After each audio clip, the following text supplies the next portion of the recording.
سوی ما نمیایی، منم با تو توی با من، چرا بیگانه میگردی؟ منم با تو توی با من، چرا بیگانه میگردی؟ اگر روزها تو در کاری، چرا شبها نمیایی؟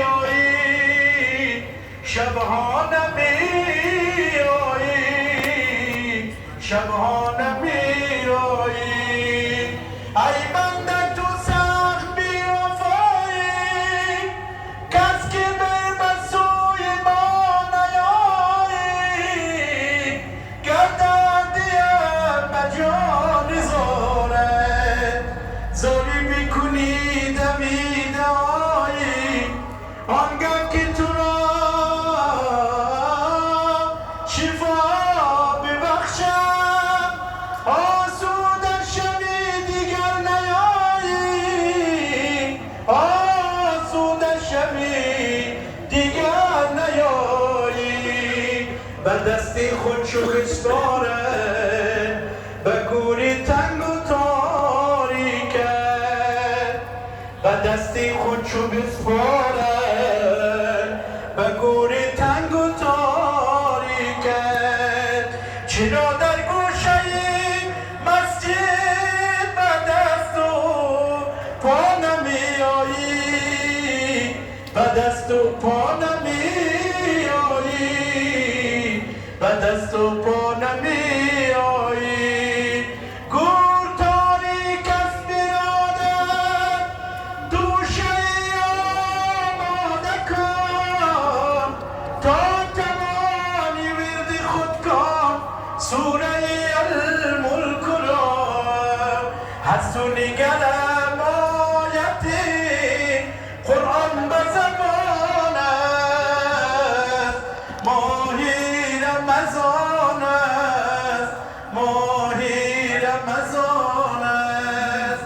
در طاعت الله مگی پیر و جوان است، ماهی رمضان است، ماهی رمضان است.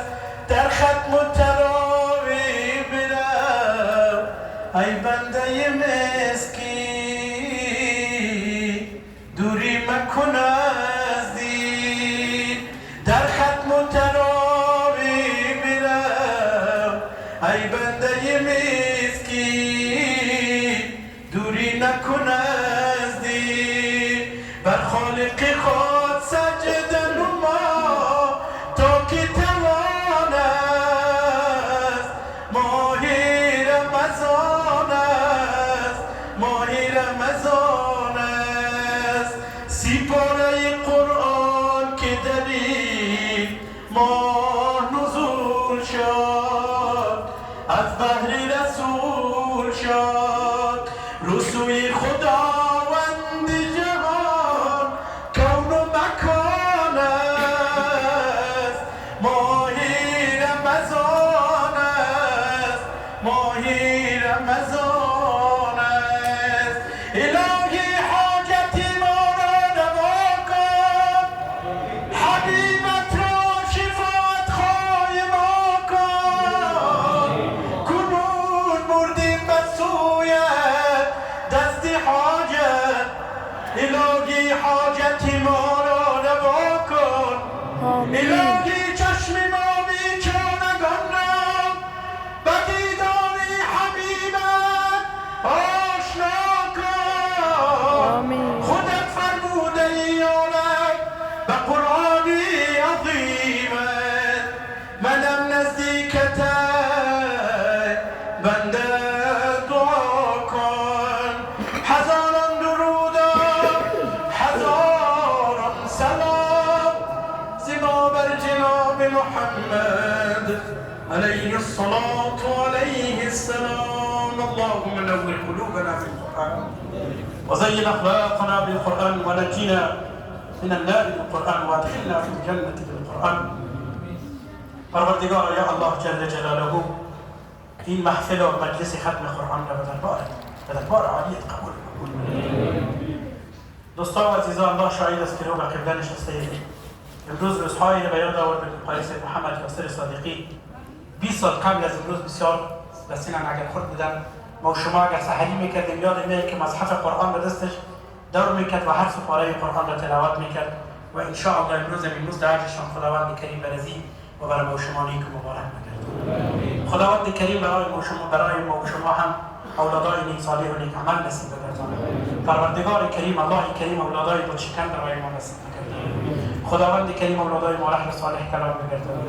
پروردگار گذشتگان اهل این مجلس گذشتگان جمیع اهل قرآن را مغفرت بگردانید. پروردگار خداوند کریم مریضان اهل اسلام را شفای عاجل و صحت کامل نصیب بگردانید.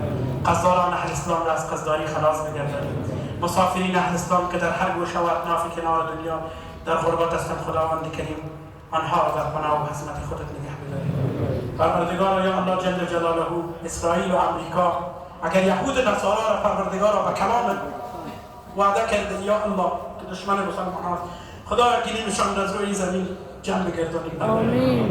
پروردگار محبین اسلام را، محبین قرآن را، دوستدارای قرآن را پروردگار تو نصرت یاری بکنید. یا الله جل جلاله آرامی نسبیه که در وطن ما پیدا شده خدایا قضا نگردان. خداوند کریم بزرگواری وطن توفیق خدمت کردن برای مردم را نصیب بگردان. خداوند کریم سرزمین های اسلامی را آرام بسازید. پروردگار تبارک و تعالی یا الله جل جلاله برای همه ما توفیق به عمل خیر نصیب بگردان. قاری سید محمد یاسر صادقی را برای پدر بزرگوارش این خانواده بزرگوار که ما میبینیم یا الله جل جلاله که خدمتگزار قرآن هستند پروردگار اینها نصرت یاری بیشتر.